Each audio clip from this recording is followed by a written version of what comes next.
యెషయా గ్రంథం 9వ అధ్యాయము 6వ వచనం చదువుకుందామండి.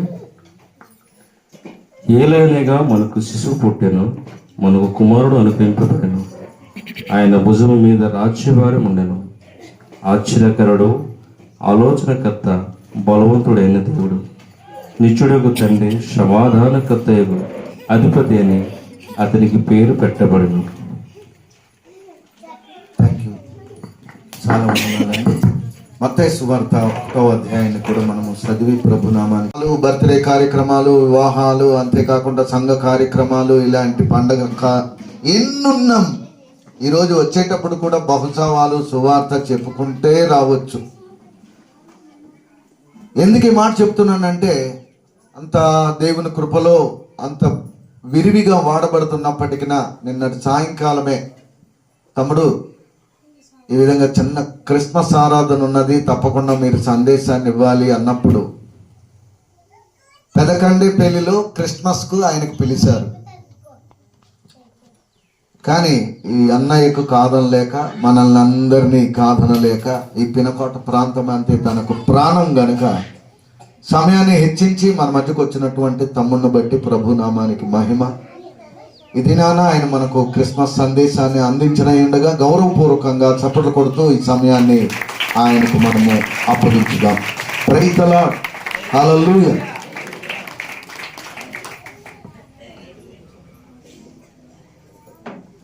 హల్లెలూయా. దేవాది దేవునికి మహిమ కలుగును గాక.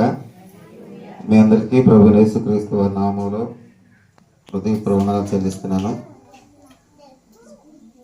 క్రిస్మస్ ఎవరన్నా జరుపుకుంటారు? వెలిగించబడిన వారే జరుపుకుంటారు కదా, బాగుపడిన వారే జరిపించుకుంటారు, రక్షించబడిన వారే క్రిస్మస్ జరుపుకుంటారు. ఈ భాగ్యం దేవాది దేవుడు మనకిచ్చాడు. ఈ పండుగ మనకు బాగా భాగ్యం, ధన్యత. ఈ పండుగ రక్షణ లేని వారికి, క్రీస్తు యొక్క విలువ తెలియలేని వారికి దండగలాగా అనిపిస్తుంది కదమ్మా. ఇది మనకి మహా పండుగ. హల్లెలూయా. అసలు క్రిస్మస్ అంటే మనకి ఎందుకు ఎంత సంతోషం, ఎందుకు ఎంత పండుగ అన్నది చిన్న విషయం ప్రాక్టికల్గా చూపిద్దాం అని అనుకున్నాం. తమ్ముడు ఒకటి అడిగాం, ఒక ఐటమ్, ఇంకా ఐటమ్ రాలేదు.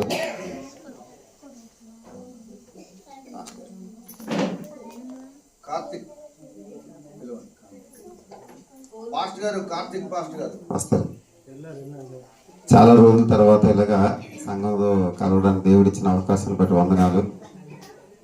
మీ అందరికీ తెలుసు, పిల్లకోట స్కూల్లో నేను టీచర్గా చేస్తున్నప్పుడు అప్పుడు నాకు ఇంకా దేవుడి గురించి అవగాహన లేని జీవితం. నాకు పిల్లకోటలో అడుగుపెట్టిన మొదటి రోజు నాకు ఇప్పటికీ బాగా గుర్తుంది. మా బావగారు ఏమో ప్రార్థన పెట్టారు ఇంటి కదా. ప్రార్థన విషయం నాకేం తెలియదు. పక్కన మంచం ఉంది, మంచం మీద నేను పడుకొని కూడా కాలు మీద కాలు వేసుకొని స్వాతి పుస్తకం చదువుతున్నాను. సంఘస్థులు వచ్చి పక్కన కూర్చున్నారు, మంచం కిందన, మంచం పక్కన. పాస్టర్ గారు కూడా కిందనే ఉన్నారు. అది ప్రార్థన, ఆయన పాస్టర్ గారు గౌరవించారు. నాకు ఏం తెలియదు అసలు. అలాంటి పొజిషన్లో ఉండేవాడు. నేను పినకోటలో అడుగుపెట్టిన మొదటి రోజు అలాంటి పరిస్థితిలో ఉన్నాను. ఆ రోజు అనుకున్నాడు పాస్టర్ గారు, ఆంధ్రయ్య గారు అనుకున్నట, ఏంటి మాస్టర్ ఎంత గర్విష్టి, ఎంత గర్వం ఏంటి, అహంకారం ఏంటి మాస్టర్కి అనుకున్నాడంట. అతని మనసులో నాకు ఎప్పుడు తెలిసిందంటే, నేను ప్రభువుని తెలుసుకున్న తర్వాత మొట్టమొదటిసారిగా సువార్త అంటే నాకు తెలియదు, కానీ సువార్తకు దేవుడు వెళ్ళమన్నారు. అది బోలూరు కదండి. వెళ్ళమంటే ఆ రోజు బయలుదేరినప్పుడు ఆయనేమో కాస్త ఆహార పదార్థాలు కడితే నేను తీసుకోలేదు. దేవుడు చూసుకుంటాను అన్నాడండి. ఏం తీసుకెళ్ళొద్దు అన్నాడు. మేము సువార్తకు వెళ్తామండి అంటే ఆ రోజు పట్టుకొని ఏడ్చాను. ఒకప్పుడు నువ్వు మీ బావగారు ఇంటి దగ్గర ప్రార్థన పెట్టినప్పుడు మంచం మీద పడుకొని కాలు మీద కాలు వేసుకున్నావు, మీ కింద కూర్చున్నావు, నువ్వు కాలు మీద కాలు తీయలేదు, ఎంత గర్విష్టి అనుకున్నావు.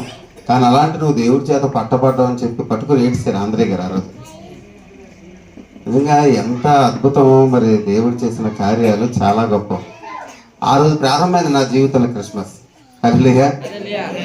అందుకనే మీకు ఎలా ఉంటుందో తెలియదు, కానీ నాకు అక్టోబర్ వస్తుందంటే చాలా ఆనందం పరిగెడుతుంది. అక్టోబర్ వచ్చిందంటే చాలు ఆనందం పరిగెడుతుంది. ఎందుకంటే క్రిస్మస్ దగ్గర పడ్డది. నన్ను వెలిగించిన నా దేవుడు భూమి మీదకి వచ్చిన రోజు దగ్గర పడ్డదని ఆనందం పరిగెడుతుంది.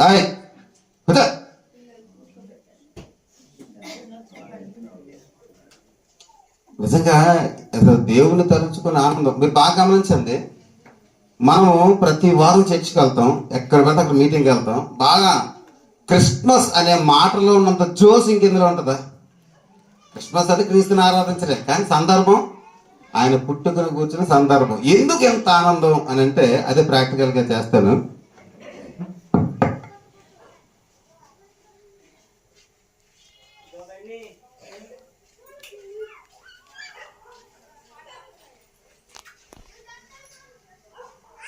కనిపిస్తుంది కదమ్మా?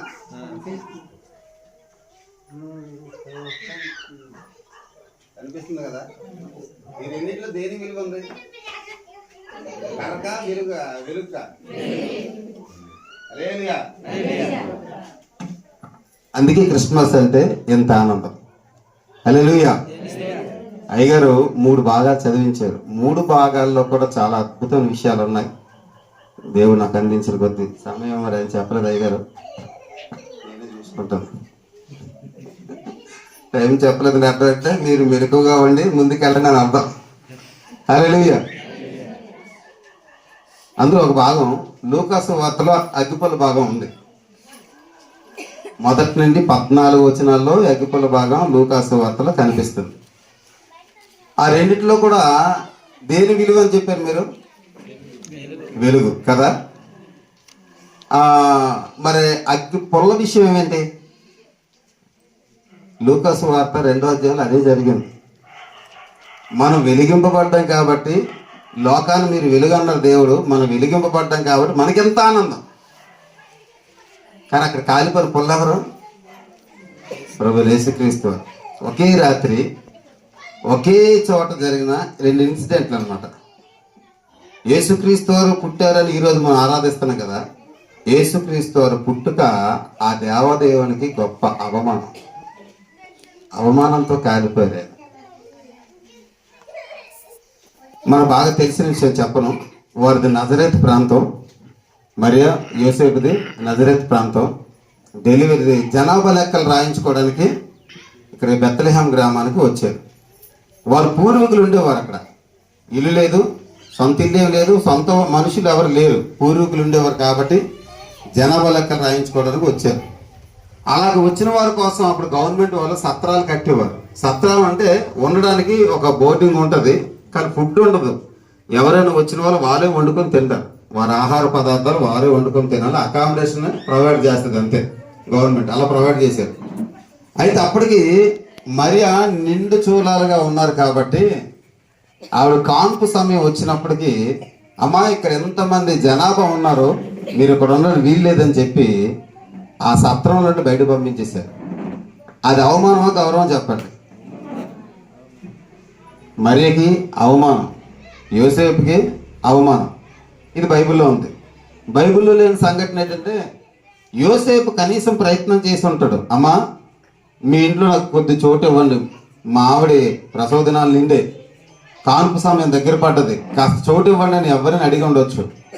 వారు ఎందుకు ఛాన్స్ ఇవ్వలేదంటే, జనాభా లెక్కలు రాయించుకోవడానికి వచ్చిన ప్రజలు ప్రతి ఇంట్లో కూడా ఉన్నారు. వారి బంధువులు, వారి సంబంధించిన కుటుంబ సభ్యులు, బంధువులు, తెలిసిన వారు ప్రతి ఇంట్లో కూడా ఉన్నారు. ఆ కారణాన్ని బట్టి ఇప్పుడు ఆవిడ పురటాలు ఇక్కడ బిడ్డను కడినట్టయితే వచ్చిన చుట్టాలు ఎలా ఫ్రీగా ఉండగలరా?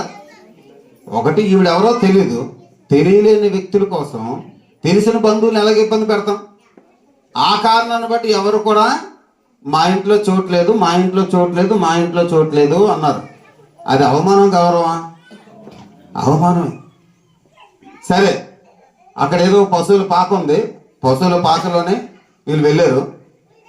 కొంతమంది దానికి లా పాయింట్ చేస్తారు, పశువులు తొట్టులో పెట్టినట్టు ఉన్నది కానీ పశువుల పాకలోనే ఎక్కడ లేదు కదా, పాక అనే మాట లేనప్పుడు పాక పాకని మీరు ఎందుకు పాడతారంట. ఇప్పుడు ఒక విషయం అమ్మ, ఎక్కడ పుట్టితే ఇక్కడే పడుకోబెడతాం కానీ ఎక్కడ పుట్టినోడు పినకోటి తీసుకెళ్ళి పడుకోబెడతాను కాదు కదా. పశువుల పాకే వారికి విడుదయింది, అక్కడికి వెళ్ళారు. ప్రభువారు జన్మించిన వెంటనే అక్కడ పడుకోబెట్టిన చోటేం లేదు. పశువులు ఆహారం తినే తొట్టి ఒకటి ఉంది. ఆ తొట్టిని తీసుకొచ్చి శుభ్రం చేసి ప్రభువారిని అక్కడ పడుకోబెట్టారు. ఈ భూమి మీద ప్రభువారు ముందు కన్నా ప్రభువారి తర్వాత కానీ ఎవరైనా సరే పడుకున్న వెంటనే పశువులు ఆహారం తినే తొట్టులోని పడుకొని ఎవరున్నారమ్మా? అది అవమానం గౌరవం చెప్పండి? అంటే అది కాలుతున్నారు లేదా, అవమానంలో పుల్ల కాలుతూ ఉంది, ఒక చోట కాలుతూ ఉంది, మరో చోట వెలిగింపబడుతున్నారు. హల్లెలూయా. ఎవరు వెలిగించబడ్డారు? వెలిగించబడ్డా అంటే గౌరవానికి, ఘనతకి తెచ్చుకున్నారు.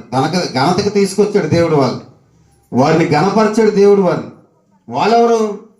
వారెవరంటే ప్రభువారు జన్మించిన స్థలానికి సుమారుగా ఒక 2 కిలోమీటర్ దూరంలోని గొర్రెలు కాసుకుంటున్న కాపర్లు ఉన్నారు. మన గొర్రెల కాపర్ని మన దేశ ఆచార ప్రకారంగా ఏంటంటే గొల్లలు అని పేరు పెడతారు. గొల్లలు అన్నది ఇది కులానికి చెందింది. వారికి సంబంధించిన గొర్రెలు వారివే. గొల్లలను పిలుస్తారు కదా, ఆ గొర్రెలు వారికి సంబంధించిన గొర్రెలు వారివే. కానీ ఇక్కడ కాపర్లు, గొల్లలని లేదు, ఎక్కడ కాపర్లు అని ఉన్నది. కాపర్లు అంటే ఈ గొర్రెలు వారివి కాదు, ఈ గొర్రెలు మరొకరివి. ఆ గొర్రెలకి యజమానుడు ఒకడు ఉన్నాడు.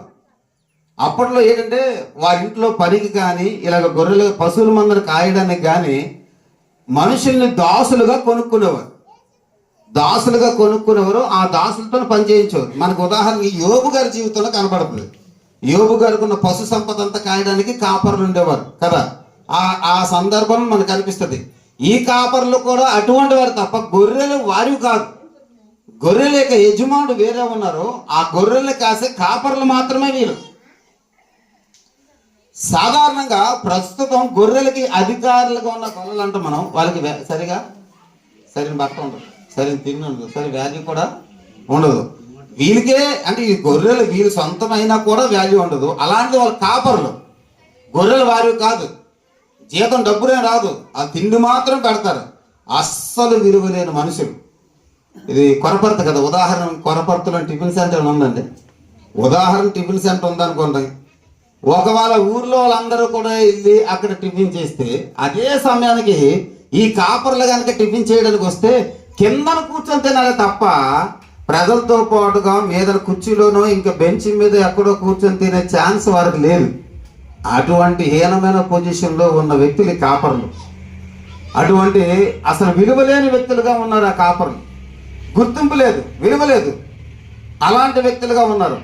ఇక్కడ ఏం జరిగిందంటే అమ్మా, ఇక్కడ ఈయన కాలిపోతున్నారు అవమానంతో. వీళ్ళేం చేస్తున్నారు? ఆల్రెడీ అవమానింపబడిన జనాంగం. కాపర్లు అంటే ఆల్రెడీ విలువలేని జనాంగం, ఆల్రెడీ అవమానకరమైన జనాంగం. అక్కడికి దేవుడు ఎవరిని పంపించాడంటే పరలోకం ఉన్న దేవదూత సమూహాన్ని అక్కడ పంపించాడు దేవుడు. హల్లెలూయా. వర్తమానం పంపించాడు. ఏంటా వర్తమానం? నేను పుట్టాను, నా దగ్గర అండి. అది సింపుల్. సర్వ సృష్టిని యావత్తును చేసిన నేను భూమిగా మానవుడిగా జన్మించాను, నన్ను చూడటానికి రండి అని చెప్పి దేవుడు కబురు పెట్టి పిలిపించుకున్నాడండి. హల్లెలూయా. ఆ రోజుల్లో ఆ ఊర్లో రాజు ఉన్నాడు, హేరోదు, చక్రవర్తులు ఉన్నారు, మంత్రులు ఉన్నారు, ప్రధాన యాజకులు ఉన్నారు, శాస్త్రులు ఉన్నారు, పరిసయ్యులు ఉన్నారు. వీరు చాలా గొప్ప తెగ, గొప్ప వ్యక్తులు, మంచి పేరు ప్రఖ్యాతులు ఉన్నవారు, డబ్బులు ఉన్నవారు, టీచర్స్ ఉన్నారు, లాయర్లు ఉన్నారు, జడ్జెస్ ఉన్నారు, చాలా మంది ఉన్నారు, భక్తిపరులు ఉన్నారు. అలాగే నన్స్ ఉన్నారు. నన్స్ అంటే కన్యకలుగా ప్రతిష్ఠించుకున్న స్త్రీలు సంఘాలలో చాలా మంది ఉన్నారు. అక్కడ ఎంతో మంది విలువైన వారు, వీళ్ళందరూ ప్రశస్తమైన వాళ్ళే.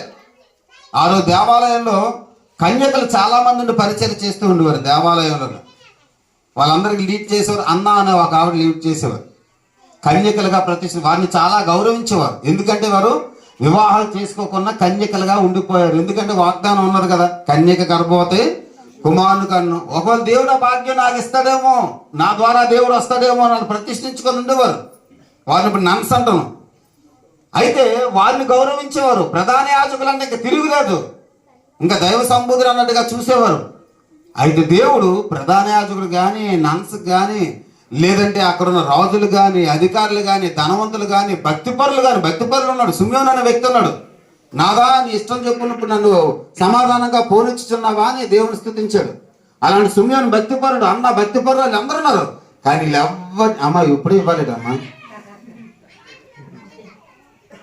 కానీ వీళ్ళెవ్వరిని కూడా దేవుడు దర్శించలేదండి. వీళ్ళెవ్వరికి దేవుడు కబురు పెట్టలేదు.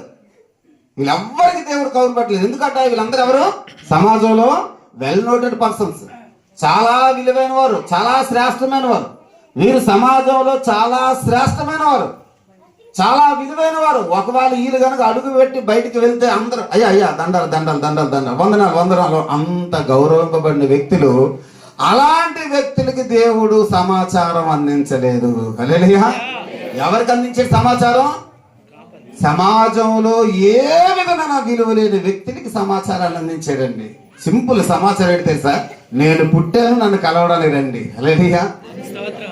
ఉదాహరణకి దేవరాపల్లికి మన ముఖ్యమంత్రి గారు వచ్చారనుకోండి.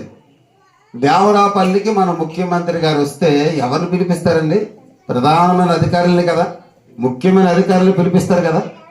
అలా కాకుండా పెనుకోటలో దావీదన్న పాస్ట్ గారు రమ్మను అని అన్నారనుకోండి, ఇంకా మా అన్నయ్యకి భుజాలు గజాలు అయిపోతాయి. ఆయన పట్టగలను. ఇంకా అసలే తెల్లకారు పావురోళ్ళు గీరు అంటారు. అవునా? ఆ రోజు వేస్తారు సూట్. అసలు అన్నయ్య సూట్ వేసి తెగ ఫోటోలు పెడుతుంటే నిజంగా సూట్ వేసుకొని వస్తాడు. నేను సూట్ వేసుకొని వచ్చాను, గాలి తీసాడు ఇక్కడ. హల్లెలూయా. అంటే ఎలా ఉంటుంది ఆలోచించానమ్మా.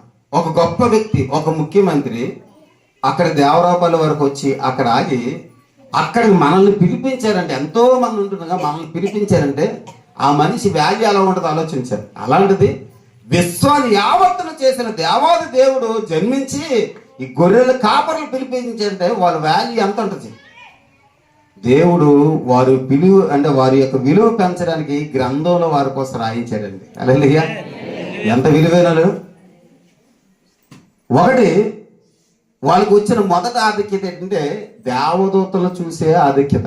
మనం ఎప్పుడైనా దేవదూతలు చూసామమ్మా? కళ్ళలో చూడటం కాదు, కళ్ళలో తెల్లని ఆకారం కనబడితే అప్ప దేవుడు దర్శించాడు, సాటిస్ఫై అయిపోతాం. అది కాదు, కళ్ళారా ప్రత్యక్షంగా చూస్తున్నాడు. ఆకాశం దిగి రావడం, గొప్ప మహిమ వారి చుట్టూ ప్రకాశించడం, ఇదంతా చూస్తాం. ప్రత్యక్షంగా జరుగుతుంది ఈ సన్నివేశం. ఇలాంటిది మనకి లేదు. ఇలాంటిది అప్పటి కాలంలో ఉన్న భక్తి పరులు కూడా అలాంటి దర్శనం లేదు. మరి దాన్ని బట్టి చూస్తే మీరు ధన్యులే కాదా? దేవుడు వారికి ఎలాంటి భాగ్యం ఇచ్చాడండి? చాలా గొప్ప భాగ్యం ఇచ్చారు. దేవదూతలు చూశారు ఒకటి. తర్వాత రెండోదిగా దేవదూతలు చూసి వాళ్ళు ఏం చెప్తున్నారు? మిమ్మల్ని పుట్టించిన దేవుడు మీకోసమే పుట్టాడయ్యా, వెళ్ళండి, ఆ దేవుడు పలానా అడ్రస్లో ఉన్నాడు, వెళ్ళి చూడండి అన్నారు. హల్లెలూయా. వాళ్ళు చెప్పిన వర్తమానం ఏంటి? దేవుడు పుట్టాడు, మిమ్మల్ని రమ్మంటున్నాడు. దేవుడు పుట్టాడు, మిమ్మల్ని రమ్మంటున్నాడు, కబురు పెట్టారు. ఇప్పుడు ఉదాహరణకి మన ఇంట్లో ఎవరైనా పిల్లలు పుడితే అప్పట్లో ఇప్పుడు ఏం జరుగుతుందో తెలియదు కానీ అప్పట్లోని అక్కలు కానీ ఇంకా చెల్లెలు కానీ బిడ్డలు పుట్టినప్పుడు బావమరుదులు వెళ్ళేవారు కబుర్లకి. బావా, మరి బావగారు ఏదో డ్యూటీలో ఉంటారు కదా, అక్కకి తమ కొడుకు పుట్టాడు లేదంటే చెల్లికి కొడుకు పుట్టాడని చెప్తే వాళ్ళు సంతోషంగా బావమరుది కొట్టేసి జత బట్టలు పెట్టేవారు. అది సంతోషానికి అన్నమాట. అబ్బా మంచి వార్త చెప్పేవారని. ఒకళ్ళు కూతురు పుట్టిందని చెప్పి అనుకోండి, మొహం మార్చుకొని తిరిగి పెట్టుకొని పంపించేవారు. ఒకప్పుడు పరిస్థితి, ఇప్పుడు అలాగే లేదు. కానీ అంటే నీ కొడుకు పుట్టాడు అనే వార్త వారి సంతోషం అనిపించి మంచి బోధనలు పెట్టి బట్టలు పెట్టి పంపించేవారు అప్పట్లో పరిస్థితిలోనే. అలాంటిది పిల్లరా, మీకోసం దేవుడు పుట్టాడని వార్త ఎలా ఉంటుందో ఆలోచించాలి. కొడుకు పుట్టాడన్న వార్తకి దేవుడు పుట్టాడని వార్త రెండింటికి తేడా ఉందా లేదమ్మా? దేవుడు పుట్టడం ఏంటి? ఆయన పుడితే బాగు చెప్పడం అంటే మేము ఏపాటి వాళ్ళు, మా బ్రతికి ఏపాడుది, మా బ్రతికి ఏపాడుది. దేవుడు పుడితే మాకు కబురు అని చెప్పి వెంటనే వారి యజమానులు మర్చిపోయారు, గొర్రెలు మర్చిపోయారు, మేకలు మర్చిపోయారు, మందను మర్చిపోయారు. ఎవరు అక్కడ ఉండలేదు. ప్రతి ఒక్కరు కూడా పరుగున ప్రభు దగ్గరికి వెళ్ళి ఆ ఆనవాళ్ళ ప్రకారంగా ప్రభువును కనుగొని సాగిలపడి నమస్కరించి పూజ చేశారు. హల్లెలూయా. భూమి మీద మానవుడుగా దేవాది దేవుడు జన్మించినప్పుడు దేవాది దేవుణ్ణి ఆరాధించిన మొట్టమొదటి మానవులు గొర్రెల కాపరులు. హల్లెలూయా. వీరు ఆరాధికల్లో ప్రముఖులుగా ఉన్నారండి. ఆఖరికి మరి ఆరాధించలేదు, యోసేపు కూడా ఆరాధించలేదు. ఆయన ఎవరో తెలుసు మరియకి, ఆయన ఎవరో తెలుసు యోసేపుకి. కానీ పురుడు పోయడానికి కొంతమంది స్త్రీలు వచ్చారు, వాళ్ళకి ఎవరు తెలియదు. మామూలు పసిపెట్టే అనుకున్నారు, బొడ్డు కత్తిరించి ఉంటారు, పొద్దుగొడ్డలు చుట్టారు. కానీ దేవాది దేవుడిని మేము చేతులతో ముట్టుకున్నాం సంగతి వాళ్ళకి తెలియదు. ఈయన దేవాది దేవుడు అని తెలిసి ఆరాధించిన మొట్టమొదటి మానవులు ఎవరంటే గొర్రెల కాపర్లు. హల్లెలూయా. ఎంత ధన్యులు చేశాడండి. అసలు వాళ్ళకున్న ధన్యత ఏంటి తెలుసా? ఆ ఒక్క రోజు రాత్రి దేవుడు పుట్టాడు అని వర్తమానం విని గొర్రెల కాపర్లు విడిచిపెట్టి పరిగెట్టి, గొర్రెల్ని విడిచిపెట్టి కాపర్లు పరిగెట్టి దేవుని చూసి ఆరాధించారు. సుమారుగా 35 సంవత్సరాల తర్వాత యేసే నిజమైన దేవుడిని నమ్ముకొని పేతురు ద్వారా బాప్తిసం తీసుకొని వెళ్ళిన అనేక మంది మనుషులు, అవును మన ప్రభు పుట్టినప్పుడు ముందు గొర్రెల కాపర్లకి తెలిసిందట కదా, వాళ్ళు ఎక్కడున్నారో చూద్దాం పదండి ఎంక్వైరీ చేసుకొని వెళ్ళి గొర్రెల కాపర్ల కోసం వెళ్ళారండి. హల్లెలూయా! ఎంత అద్భుతం తెలుసా, దేవుడు పుట్టాడని ఒక్కసారి వచ్చారు వాళ్ళు. కానీ ఆ గొర్రెల కాపర్లు చూడడానికి ఎంతమంది వెళ్ళారు వాళ్ళకి? వాళ్ళు ఎవరండి? మరొకరి ఇంట్లోనే బానిసలు. మరి ఇంట్లో ఇప్పుడు ఉదాహరణకి సొలొమోన్ అయ్య గారు ఉన్నారు, ఉదాహరణకి సొలొమోన్ అయ్య గారు బానిసలు. అయ్యా ఇక్కడ సొలొమోన్ అయ్య గారు ఎవరండి? చాలా మంది వస్తున్నారు రోజున. నేనేనండి, నా కోసం ఎవరు వచ్చారు అన్నట్టుగా మంచిగా దర్జాగా అధికారి బయటకు వస్తున్నాడు. తీరా చూస్తే మీ ఇంటి దగ్గర ఎవరు బానిసలు ఉన్నారంటే, గొర్రెల కాపర్లు ఎవరు ఉన్నారు పిలుస్తారా? నా ఇంటికి వచ్చి నా పనులు తీలికేం పని, అరే ఎలా రా నీకోసం ఎవరో వచ్చారు అని అంటే వాళ్ళు ఏం చేశారు? గొర్రెల కాపర్లు కనబడిన వెంటనే పరుగు వెళ్ళి పట్టేసుకున్నారండి గొర్రెల కాపర్ని. ఎందుకంటే నేను పూజిస్తున్నా, నేను ఆరాధిస్తున్నా, నన్ను పుట్టించిన ఆ సృష్టికర్తని మొట్టమొదటి చూసిన కళ్ళు మీవే, మొట్టమొదటి ఆరాధన చేసిన నోరు మీరే, మొట్టమొదటి ఆ దేవుడి దగ్గరికి పరిగెట్టిన పాదాలు మీరే, మీరు ధన్యులయ్యా, మిమ్మల్ని ముట్టుకున్న మేము మరి ధన్యులము అన్నారండి. హల్లెలూయా! ఇప్పుడు వానరికి ఎలా ఉంటుందండి?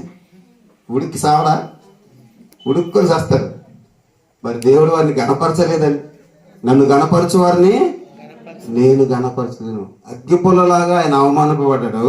గొర్రెల కాపర్లు ఆల్రెడీ అవమానంలో ఉన్న గొర్రెల కాపర్లని వెలిగించాడండి. మీరు బాగా గమనించండి, నేను ప్రభుని తెలుసుకున్న మొత్తం ఇన్ని సంవత్సరాల్లో కూడా ప్రతి క్రిస్మస్ లో కూడా గొర్రెల కాపర్లు గురించి వినదే క్రిస్మస్ ఆగదు. అవునా? ప్రతి క్రిస్మస్ లో కూడా యేసుక్రీస్తు వారిని హైలైట్ చేయడం ఎంత ప్రాముఖ్యత గొర్రెల కాపర్లు కూడా హైలైట్ చేస్తారా లేదా? మరి దేవుడు వాళ్ళని గణపరచలేదండి. ఆయన అగ్గిపుల్లలా కాలిపోయారు, అవమానింపబడ్డారు. ఆయన అవమానపడి ఆల్రెడీ అవమానంలో ప్రతి ఒక్కరిని కూడా ఘనతకు తీసుకొచ్చాడు దేవుడు. హల్లెలూయా! మనందరి బ్రతుకులు అవేనమ్మా, మనందరి బ్రతుకులు అవే, అవమానింపబడిన బ్రతుకులు ఒకప్పుడు. కానీ ప్రభువులోకి వచ్చిన తర్వాత ఘనపరచబడే బ్రతుకు. ఒరే అరే అని పిలిచేవారు ప్రభువుని తెలుసుకోక మునుపు. అలాంటి వ్యక్తులే అయ్యగారు అని పిలుస్తున్నారు. వయసులో పెద్దవారే కానీ అయ్యగారు అని పిలుస్తున్నారు. ఈ ఘనత ఎవరిని బట్టి వచ్చిందండి? గమనించండి అమ్మా. ఈరోజు మనకు డబ్బులు తక్కువ ఉన్నాయనో, కులం తక్కువ ఉన్నదనో, ఉద్యోగం లేదనో, ఆస్తి లేదనో, లేదంటే సంపాదన లేదనో ఏదో ఒక రకంగా అవమానపరిచే బ్యాచ్ ఉంటారు. వారి ఇంట్లోనే ఉంటారు, బయటనే ఉంటారు, ఫ్రెండ్స్లో ఉంటారు, కొలీగ్స్లో ఉంటారు, నైబర్స్లో ఉంటారు. ఎక్కడైనా మనల్ని అవమానపరిచే బ్యాచ్ ఉంటారు. అర్థమేనమ్మా? మిమ్మల్ని ఎవరైనా ఏదైనా విషయంలో అవమానపరుస్తున్నారంటే మీరు గుర్తుపెట్టుకోండి, మనుషులు మనల్ని అవమానపరుస్తుంటే మనం భరించిన వారిని దేవుడు కనపరుస్తాడండి. హల్లెలూయా! మనందరి తరపున ఆయన అవమానాలు పొందుకున్నారు. మనల్ని ఎవ్వరు అవమానించినా దేవుడు ఊరుకోడు. అయితే వారు అవమానిస్తున్నారు కదా అని మనం రెచ్చిపోతే దేవుడు సైలెన్స్ అవుతాడు. మనం సైలెన్స్గా ఉంటే దేవుడు మనల్ని గణపరుస్తాడు. ప్రియుల, మనల్ని గణపరచడానికి, హెచ్చించడానికి దేవాది దేవుడు అవమానాన్ని భరించి గొర్రెల కాపర్ల యొక్క విలువను పెంచాడని, గొర్రెల కాపర్ల యొక్క ఆ పేరు యొక్క గొప్పతనాన్ని పెంచాడు దేవుడు. విలువ పెరిగింది. కేవలం క్రిస్మస్ మెసేజ్లో పాటల్లో కూడా గొర్రెల కాపర్ల కోసం ఎన్నో ఉన్నాయి. ఏదమ్మా? కాబట్టి ఒకప్పుడు దేవుని తెలుసుకోక మునిపైనా, లేదా దేవుని తెలుసుకున్న తర్వాత కూడా మనల్ని అవమానపరిచేవారు చాలామంది ఉంటారు. కానీ దిగులు పడద్దు, కృంగిపోవద్దు. పెనిన్న హన్నాని ఎన్నో మాటలని అవమానపరిచింది, కానీ దేవుడు ఎవరిని కనపరిచాడమ్మా? హన్నాని కనపరిచాడు. ఆమె దుఃఖాన్ని నాట్యంగా మార్చేశాడు. ఆమె సంతోషాన్ని శాశ్వతం చేశాడు దేవుడు. ఎప్పుడైనా మనల్ని ఎవరైనా అవమానపరిచినా, బాధపరిచినా అది కొంచెం కాలం, అది గుర్తుపెట్టుకోండి.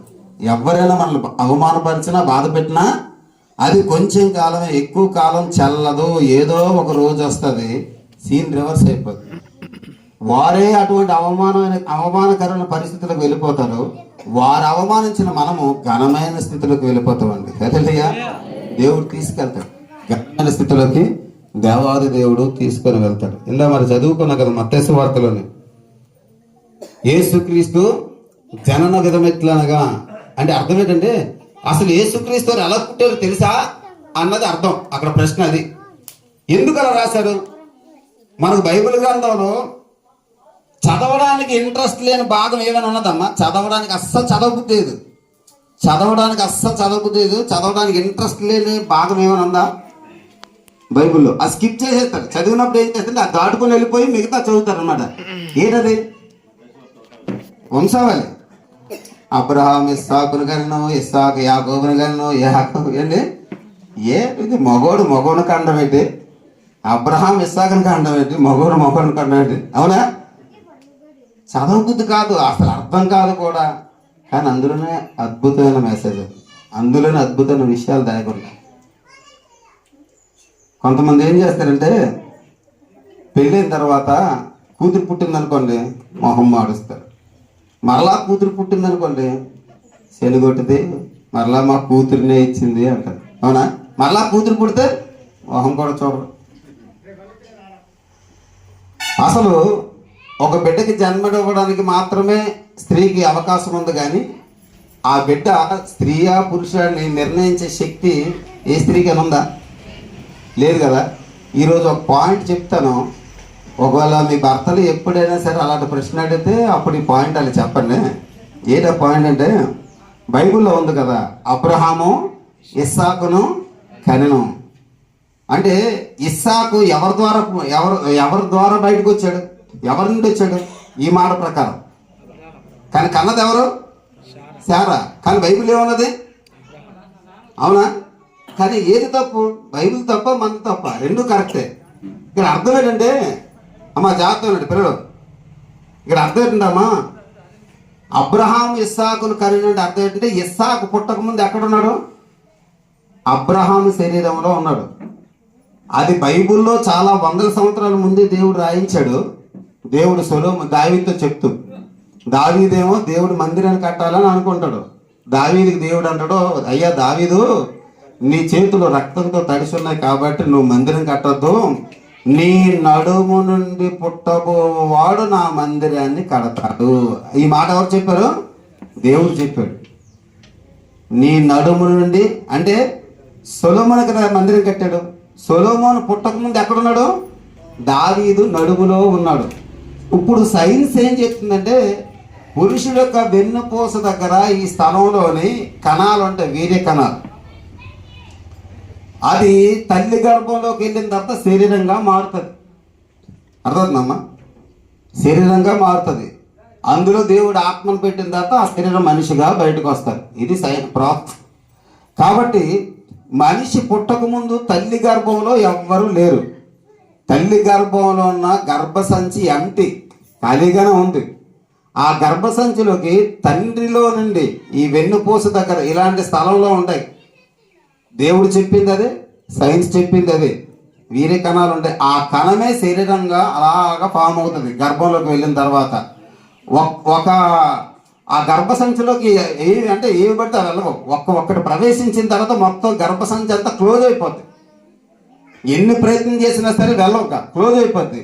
క్లోజ్ అయిపోయిన తర్వాత లోపల ప్రవేశించిన ఆ కణం మాత్రమే శరీరం అలాగా ఫామ్ అవుతుంది లోపల. రోజు రోజుకి, నెలకింత, 2 నెలలకి, 3 నెలలకి, 4 నెలలకి ఆకారం అలాగా ఫామ్ అవుతుంది.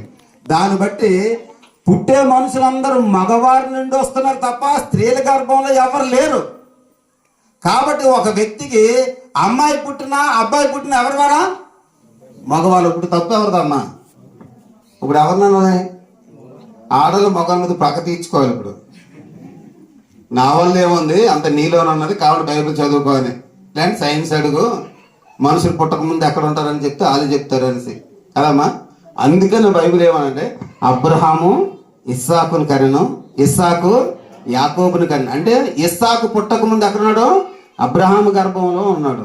యాకోబు పుట్టక ముందు ఎక్కడున్నాడు? ఇస్సాకు గర్భంలో ఉన్నాడు. అక్కడ అందరు రాజులు ఉంటాయి కదా, వాళ్ళందరూ అలా పుట్టినవారే. ఒక పురుషుడు గర్భంలోండి, ఆ గర్భంలోండి స్త్రీ గర్భంలోకి వచ్చిన వారు వాళ్ళందరినా. కానీ యేసుక్రీస్తు వారు అలాగ రాలేదు. హల్లెలూయా. అది అక్కడ పాయింట్. యేసుక్రీస్తు వారు అలాగ రాలేదు. మనుషులందరూ అలా పుట్టిన వారే కానీ యేసుక్రీస్తు వారు అలాగ రాలేదు. మరి ఎలాగొచ్చారు తల్లి గర్భంలోకి? యేసుక్రీస్తు వారు శరీరధారగా రాకమునుపు ఆయన ఎలా ఉన్నారు? ఏమై ఉన్నారు? ఆది అందు వాక్యము ఉండెను, వాక్యము దేవుని యొద్ద ఉండెను, వాక్యము దేవుడై ఉండెను. పాత నిబంధన అంతా యెహోవా వాక్కు నాకు ప్రత్యక్షమే ఇలా సెలవిచ్చాను, యెహోవా వాక్కు నాకు ప్రత్యక్షమే ఇలాగ సెలవిచ్చాను. ఎన్నిసార్లు ఉంటుంది అది? చాలాసార్లు ఉంది కదా.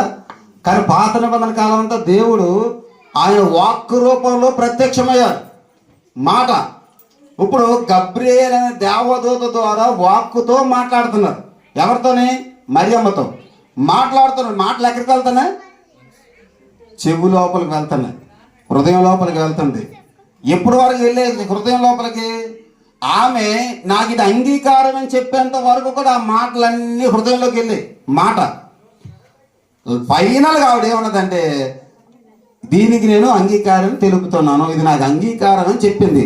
ఎప్పుడైతే మరియా ఇది నాకు అంగీకారం చెప్పారో మాటగా వెళ్ళిన ఆ శబ్దము శరీరముగా ఫామ్ అయ్యింది. హల్లెలూయా. మాటగా వెళ్ళిన చెవు ద్వారా అంటే దేవుడి యొక్క ప్రవేశం. దేవుడు ఒక తల్లి గర్భంలోకి ఎలా ప్రవేశించాడమ్మా? చెవు ద్వారా. చెవు ద్వారా మాటలు వెళ్ళి హృదయంలోకి వెళ్ళింది. ఆమె ఎప్పుడైతే అంగీకారం తెలిపిందో శరీరంలోని అంటే గర్భంలోని శరీరంగా తయారవడం మొదలైంది. మిగతా మానవులు గొప్ప గొప్ప రాజులందరూ కూడా వారి తండ్రి నుండి వచ్చారు, పురుషుల నుండి వచ్చిన వారు. కానీ యేసుక్రీస్తు వారు ఏ పురుషుడి నుండి రాలేదు. ఎందుకంటే ఆయన దేవుడు. హల్లెలూయా. అంటే చూడండి, ఇప్పుడు ఇక్కడ మాట ద్వారా లోపలికి వెళ్ళి ఆమె ఓకే అన్న తర్వాత శరీరంగా మార్చారు అంటే అది ఎవరికి సాధ్యం అవుతామో? మనిషికి సాధ్యం అవుతా, దేవుడు సాధ్యం అవుతా? దేవుడికి మాత్రమే సాధ్యం అవుతుంది. కాబట్టి మత్తయి ఏం చెప్తున్నాడంటే, ఓ ప్రజలారా, మనం యేసు ప్రభువుని మీరు ఎవరో అనుకుంటున్నారు, యేసు అంటే మీరు ఎవరో అనుకుంటున్నారు. ఈయన యెషయా చెప్పాడు కదా, కన్యక గర్భవతి కుమారుని కంటదని. ఆ కుమారుడు ఈయనే. అందుకు ఇది రుజువు అని చెప్పి వంశావళంతా రాసి ఆ తర్వాత యేసుక్రీస్తు వారికి అలా పుట్టలేదు. దావీదు వంశంలో యేసు ప్రభు వస్తాడని ఉన్నది కదా, మెస్సియా దావీదు వంశంలో వస్తాడని ఉన్నది కదా. అలాగే దావీదు వంశంలోనే వచ్చారు మెస్సియా అని అందుకు తెలియపరచడానికి వంశావళి రాసి ఈయన పుట్టుక ఈ విధంగా జరిగింది, ఏ పురుషుని యొక్క ప్రమేయం లేదు, ఈ విధంగా జరిగింది. కాబట్టి ఈయన అందరి వంటి వాడు కాదు, అందరితో సమానమైన వాడు కాదు. ఈయన ఒక ప్రత్యేకము, ఈయన పరిశుద్ధుడు. హల్లెలూయా. పరిశుద్ధుడైన దేవుడు, బలవంతుడైన దేవుడు, నిత్యుడైన దేవుడు మనల్ని వెలిగించడానికి, మన విలువను పెంచడానికి, మనల్ని గొప్పవారుగా చేయడానికి, ఆశీర్వదించడానికి దేవుడు మనల్ని ఏం చేశాడంటే ఆయన కలవరి కొండ మీద శిలువపై కాలిపోయి. చూడండి, ఆయన పుట్టుకలో అవమానం ఉంది, ఆయన మరణంలో కూడా అవమానం ఉంది. పుట్టుకలో కాలిపోయారు, మరణంలో కూడా శిలువ మరణం దగ్గర కూడా ఎంతగా అవమానపరిచారు మా ప్రభు వారిని. శిలువ మరణంలో కూడా చాలా అవమానపరిచారు. ఆయన అంతగా అవమానంతో కాలిపోయి మనకి ఎంత ఘనతనిచ్చారండి. ఎంత ఘనతనంటే, నా వరకు అంటే నా సాక్ష్యం అంటే, నేను తాగేసి రోడ్ల మీద పడి ఉండేవాడు. మా వీధులు అమ్మాయిలు రోడ్డు మీద వెళ్ళిపోతుంటే తాగిన మైకంలో వాళ్ళ చీరలు పట్టుకొని రోడ్డు మీదే లాగి విప్పేసి చాకు చూపించి రూమ్లోకి వస్తావా చంపేమంటావా అని వాడు పబ్లిక్గా పగలే మా వీధులు ఉన్నాయి. నాకు తెలియదని విషయం మా చర్చికి వచ్చిన ఒక ఆవిడ చెప్పిన విషయం. నాకు ఆవిడిగే అలా జరిగిందంట, నేనే అలా చేశాను. ఆవిడ చెప్తే కానీ నాకు తెలియదు. తాగుడు మత్తులో ఉన్నాను. నేను దేవుని నమ్ముకున్న తర్వాత ఎస్కోట్లో సంఘం ప్రారంభంలోనే ఉపవాస ప్రార్థన అయితే ఆవిడ వచ్చారు. ఆ రోజు ప్రార్థన అంత అయిపోయింది. తర్వాత ఆవిడ అన్నారు, మిగతా వాళ్ళు వెళ్ళిపోయారు, ఆవిడ ఉన్నారు. మా వదిన గారి యొక్క స్నేహితురాలు అన్నమాట. పాస్టర్ గారు మీరు వాక్యం చెప్తుంటే మాకు చాలా ఆశ్చర్యంగా ఉందండి అని. ఏమమ్మా, మా పక్కన పాస్పెట్ కంపెనీ ఉంది. ఒకప్పుడు నేను పాస్పెట్ కంపెనీలో పనిచేసేదాన్ని అండి. ఉదయం 10 గంటలకు వచ్చేదాన్ని, సాయంత్రం 5 గంటలకి ఇంటికి వెళ్ళేదాన్ని. ఒకరోజు సాయంత్రం వెళ్తుంటే మీరు బాగా తాగున్నారు, నన్ను రోడ్డు మీద చేపట్టుకొని లాగేశారు. రూమ్లోకి వస్తావా చంపేమంటావా అని అన్నారు. భయపడి పారిపోయానండి. అది మొదలుకొని వారం రోజులు డ్యూటీకి రాలేదు. వారం తర్వాత డ్యూటీకి వచ్చాను. కానీ చాలా ఈ వీధిలో అడుగు పెడితే భయం వేసేది నాకు, ఎక్కడ మీరు కనబడతారా అని, అంత భయపడేవాడిని అండి. అని ఆవిడ సాక్ష్యం చెప్పేసరికి ఆశ్చర్యం అనిపించింది. నాకు తెలిసి ఇప్పటికి కూడా ఎస్కోట్లో దేవి సెంటర్లో నడిచిపోయి ఉంటారు కొంతమంది స్త్రీలు, వాళ్ళని కూడా సేమ్ ఇదే ప్యాటర్న్లో ఏడిపించి పరిగెట్టించారు. ఇదంతా మా వీధిలో అందరికి తెలుసు, కానీ ఎవరు నన్ను ఎదిరించలేరు, ఎవరు నన్ను అడగలేరు. భయం, రెబల్గా ఉండేవాళ్ళు. నా ఒంటి మీద ఎవ్వరు చేసినా ముందు చంపేయాలన్న ఆలోచనతో క్రూయల్గా ఉండేవాళ్ళు. అంటే అదే మైండ్. ఒక్కడు కొట్టినా సరే నేను చచ్చిపోతాను, ఒక 10 మంది వచ్చారు ఇంకోటి చంపేస్తారు, నేను చచ్చిపోయేందులో ఒక్కడినే చంపేద్దాం అన్నంత మైండ్ సెట్తో ఉండేవాడు. మా వీధులు అందరూ అసహించుకున్నారు నా యొక్క పరిస్థితి చూసి, అందరూ అసహించుకునేవారు, ఎవరు ఇష్టపడేవారు కాదు. అందరూ అసహించుకున్న బ్రతుకుని దేవుడు మార్చి మా వీధిలోనే ఏమైనా క్రిస్మస్ కబుర్లకు మేము వెళ్తుంటే వాళ్ళు చెప్తున్న మాటలు వింటుంటే నాకు రామాలు లెక్కపరుస్తాయి. నేను ఒక ఇంటికి వెళ్ళి అల్లరి చేశాను, అమ్మాయి విషయంలో ఒక ఇంటికి వెళ్ళి అల్లరి చేశాను. అప్పుడు ఆ ఇంట్లో వాళ్ళు చెప్పిన విషయం ఏంటి తెలుసా? బాబు, మా వీధిలో నీకున్నంత పేరు ఎవరికి లేదు, నువ్వు ఉన్నట్టుగా ఎవ్వరు లేరు, ఎంత గొప్పోడు అయ్యా, నా కూతురు నీకు ఇచ్చిన బాబు నన్ను ఆసరంగా. ఆవిడ తల్లి అన్నది, తల్లి అన్నది నాకు. అంటే దేవుడు నాకు ఎంత సాక్ష్యం ఇచ్చాడా, ఒక ఆనందం. ఆ తర్వాత మరో మాస్టర్ గారు, నా టీచర్, ఆయన అసలు కనిపించారు. తమ్ముడు, నీ కోసం మన వీధులందరూ చెప్తుంటే చాలా ఘనంగా ఉంది, గర్వంగా ఉంది తమ్ముడు అని చెప్తుంటే, అంటే ఒక్కొక్కరు వాళ్ళు ఏం మాట్లాడుకుంటున్నారో, నా కోసం ఏం మాట్లాడుకుంటున్నారో చెప్తూ వింటుంటే అది పట్టనంత ఆనందం కలుగుతుంది. అలాంటి వెలుగునిచ్చాడు, అలాంటి సాక్ష్యాన్ని ఇచ్చాడు దేవుడు. ఏంటి, అందరు తిట్టుకునేది సాక్ష్యం, అందరూ అసహించుకునే జీవితం, అందరూ అసహించుకునే జీవితాన్ని అలాగే వెలిగించాడు. నన్ను ఈరోజు వెలిగించడానికి ఆయన, ఆ రోజు ఆయన అవమానంతో కాలిపోయాడు, ఈరోజు నన్ను గనపరచడానికి. అలాంటి జీవితాలు మనం ఉంటాయి. ఎందుకంటే మనం నిజంగా తప్పులు చేస్తాం కాబట్టి మన తప్పులు వెనకాతల అవమానాలు వస్తాయండి. పాపం వెనకాతల అవమానం పక్కన ఉంటుంది, పాపం పక్కనే అవమానం దాగి ఉంది. పాపం చేస్తామా, అవమానం ఖచ్చితంగా వస్తుంది. తప్పు చేస్తామా, వస్తుంది అవమానం. కొన్ని సందర్భాలు మనం ఏ తప్పు చేయకున్నా ఈర్ష్య అసూయతో అవమానింపబడతాం, ఎదుటి వ్యక్తులకి ఈర్ష్య అసూయతో మనం అవమానింపబడతాం. కానీ మనల్ని గణపరచడానికే దేవాది దేవుడు ఆ అవమానాన్ని ఆయన రుచి చూశాడు. దేవాది దేవుడు మన కోసం మరణించి సమాధి చేయబడి 3వ దినాన తిరిగి లేచారు.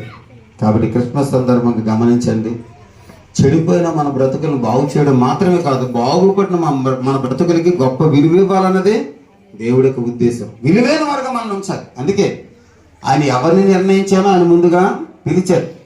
ఎవరిని పిలిచారో వారిని నీతిమంతులుగా చేశాడు.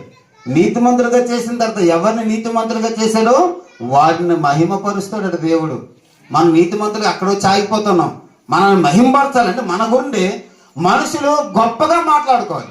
మన గురించి మనుషులు గొప్పగా మాట్లాడుకోవాలంటే అర్థం ఏంటంటే, ఇప్పుడు నేను వచ్చాను అనుకోండి, ప్రసాద్ పాల్ గారు ఎస్కోట్లో ఇంత అంత అని చెప్పి నేను కనబడినప్పుడు గొప్పగా చెప్పడం ఇది వేరే అర్థం. మనం కనిపించినప్పుడు మన ఎదుటి గొప్పగా చెప్పడం ఇది కాదు. నేను ఇది మన రోడ్డు మీద వెళ్ళిపోతున్నాం, మనల్ని ఊర్లో వాళ్ళు చూస్తున్నారు, మనల్ని చూసిన తర్వాత మన కోసం వారేది మాట్లాడుకుంటారు అది నిజం, అక్కడ నిజం ఉంటుంది. మన ముందు మాట్లాడే దాంట్లోనే అబద్ధం ఉంటుంది, సగం నిజం సగం అబద్ధం ఉంటుంది. కానీ మనం వెళ్ళిపోతుంటే వాళ్ళు మాట్లాడుకుంటారు కదమ్మా, అందులో నిజం ఉంటుంది. అందులోనే దేవుడు మనకు మహిమ తీసుకురావాలని, అందులో దేవుడు మన ఘనతను తీసుకురావాలని, మనలను మహిమపరచాలని దేవాది దేవుడు ఆశపడుతున్నాడు. కాబట్టి మనం దేవుడికి సంపూర్ణంగా లోబడి దైవ చిత్తాన్ని కనుక నెరవేర్చడానికి ఇష్టపడితే, దేవుడికి ఇష్టం లేని జోలికి వెళ్ళకుండా దైవ చిత్తానుసారంగా మనం ముందుకు వెళ్ళడానికి కనుక ఇష్టపడినట్టయితే దేవుడు మన జీవితాన్ని మహిమకరంగా మార్చబోతున్నాడు. హల్లెలూయా. ఏ చోటైతే మనల్ని అవమానపరుస్తున్నారో, ఏ చోటైతే మనల్ని చిన్న చూపు చూస్తున్నారో, ఏ చోటైతే మనల్ని హీనంగా చూస్తున్నారో, ఇల్లు కట్టువారు నిషేధించిన రాయి మూలకి తలరాయి. జక్కయ్యని నిషేధించారు. ఎరుకో పట్టణానికి యేసుక్రీస్తు వారి ప్రవేశం ద్వారా, జక్క ఇంటికి యేసుక్రీస్తు వారు వెళ్ళడం ద్వారా జక్కయ్య ఎరుకో పట్టణానికి హీరో అయిపోయాడు. హల్లెలూయా. అయ్యలేదమ్మా, సమరయ స్త్రీని అసహించుకొని ఊరు అవతల నుండి వెలివేసేసారు. నువ్వు 6 కొంపలు తగలెట్టావు, నువ్వు ఇలాంటిదా, నువ్వు ఇక్కడ ఉండకూడదని. పాపం ఆవిడ పాడు చేసిన ఒక కొంపే. ఫస్ట్లో ప్రారంభంలో ఒక కొంప పాడు చేసింది. ఒక కొంప పాడు చేసిన ఊరిలో తగలెట్టేసరికి మిగతా 5 కొంపలు కూడా తర్వాత తగలెట్టింది ఆవిడ. ఒక వ్యక్తితో సంబంధం పెట్టుకుంది, ఊర్లో వెలివేశారు. అసలు సమరయులు అంటేనే వెలివేయబడిన వాళ్ళు. సమరయులు అంటేనే వెలివేయబడిన వాళ్ళు. ఒక యూదులు కాని వ్యక్తికి ఎవరినైనా పెళ్లి చేసుకున్నట్టయితే వాళ్ళు వెలివేసేవారు. అలాగే వెలివేసిన వాళ్ళందరూ అందరినీ కూడా సమరయులు అనేవారు. అలాంటి సమరయుల ప్రాంతాల్లో సుకారు అనే ఊరు, వాళ్ళందరూ వెలివేయబడిన వాళ్ళే. ఆ వెలివేయబడిన వాళ్ళు ఈ స్త్రీ ఇంకా వెలివేయబడ్డది. ఊర్లో నుండి వెలివేయబడ్డది. వెలివేయబడిన గ్రామంలో నుండి వెలివేయబడిన అంటే ఇంకెంత లీస్ట్ ప్లేస్కి వెళ్ళిపోయిందో ఆలోచించండి ఆవిడ. ఎంత హీనమైన స్టేజ్కి వెళ్ళిపోయిందో ఆలోచించండి ఆవిడ. అలాంటి ఆవిడని దర్శించి ఆ ఊరికి ఒక హీరోయిన్లా చేశాడు దేవుడు. హల్లెలూయా. ఆ ఊరికి ఈవిడే ఒక వెలుగుగా చేశాడు దేవుడు. అందరూ నిజంగా ఆవిడ తప్పు చేసింది, నిజంగా ఆవిడ పాపమే చేసింది. పాపము చేసి ఆవిడ చేసే పాపం వల్లే వెలివేయబడ్డది, అసహింపబడ్డది, తృణీకరించబడ్డది. కానీ దేవుడు దర్శించి మరలా ఊర్లో తీసుకొచ్చి వెలిగించి నాయకురాలుగా ఉంచాడండి. హల్లెలూయా. అది మన దేవుళ్ళను గొప్పతనం. మనుషులు ఎవరో వెలివేసేస్తున్నారు కదా అని దేవుడు వెలివేయడమ్మా. ఒక విషయం ఆలోచించండి. మనల్ని ఇలా తోస్తారు అనుకోమ్మా, ముందుకెళ్ళి పడతాం కదా, ఆ పడిన చోట దేవుడిని మనం పట్టుకుంటాడు. అదే ఆయన ప్రేమ. మనుషులు మనం తోస్తుంటే ఎక్కడైతే పడిపోతామో ఆ పడిపోయిన చోట ఎదురుగా ఉండి మనల్ని దేవుడు పట్టుకొని కౌగులించి లేవనెత్తి తోసిన మనుషులు ఎదుటనే వారికన్నా ఉన్నతమైన స్థితిలో ఉంచే దేవుడు మన దేవుడు. హల్లెలూయా. అలాంటి దేవుని తెలుసుకున్నందుకు, అలాంటి దేవుని కలిగి ఉన్నందుకు మనం ధన్యులు అమ్మ. దయచేసి మంచి ఇల్లు లేదు, మంచి బండి లేదు, మంచి బట్టలు లేవు, వీటి కోసం ఎప్పుడు ఆలోచించద్దు. బంగారం కోసమో లేని వస్తువుల కోసమో వాహనాల కోసమో నివాసాల కోసం దయచేసి ఎప్పుడు ఆలోచించద్దు. మనం ఎంత గొప్ప దేవుని కలిగి ఉన్నామో, అది ఎంత గొప్ప భాగ్యమో, ఎంత గొప్ప ధన్యతో అది ఆలోచించాలి. దాన్ని మించిన భాగ్యం, దీన్ని మించిన ధన్యత మరొకటి ఏది లేదు. ఈ దేవుళ్ళు ఆనందిద్దాం. మన విలువని ఘనతను పెంచడానికి మన కోసం ప్రాణం పెట్టేటంత ప్రేమించిన దేవుడు అండి ఆయన యేసుక్రీస్తు. ఆ దేవుని ప్రేమలో ఆనందంగా మనం ముందుకు కొనసాగిపోదాము. అలాంటి కృప దేవుడు మనం దయచేయను గాక. ఆ మాటలు అందించిన దేవునికి వందనాలు. అవకాశం ఇచ్చిన అధ్యక్షుల వారికి హృదయపూర్వక వందనాలు చెల్లిస్తూ మాటలు ముగిస్తున్నాను.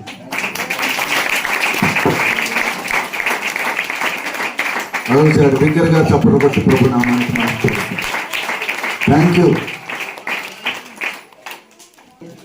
చక్కని సందేశాన్ని అందించినటువంటి దైవజనులకు ప్రభు పేరిట మహిమ. అమ్మ ఎవరు మాట్లాడదు, ఒక్క నిమిషం.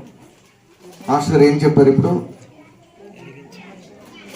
మొట్టమొదట యేసయ్య పుట్టుక ఎవరికి తెలిసింది? ఎవరికి?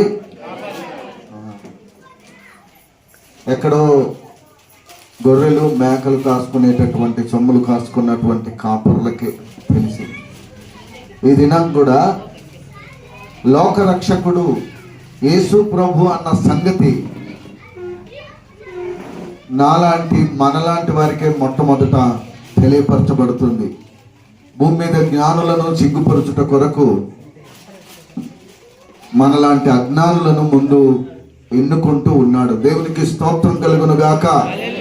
అంతేకాకుండా యేసుక్రీస్తు ప్రభు ప్రేమైన దేవుని బిడ్డలారా, లోకములో మన చుట్టూ ఉన్న పరిసర ప్రాంతాల్లో మనము దేని చేత తృణీకరింపబడుతున్నామో, త్రోచివేయబడుతున్నామో, వెలివేయబడుతున్నామో, అలుసుగా చూడబడుతున్నామో కానీ యేసుక్రీస్తు ప్రభు రక్షకుడు మాత్రం నీకు నాకు ఆధిక్యతనిచ్చి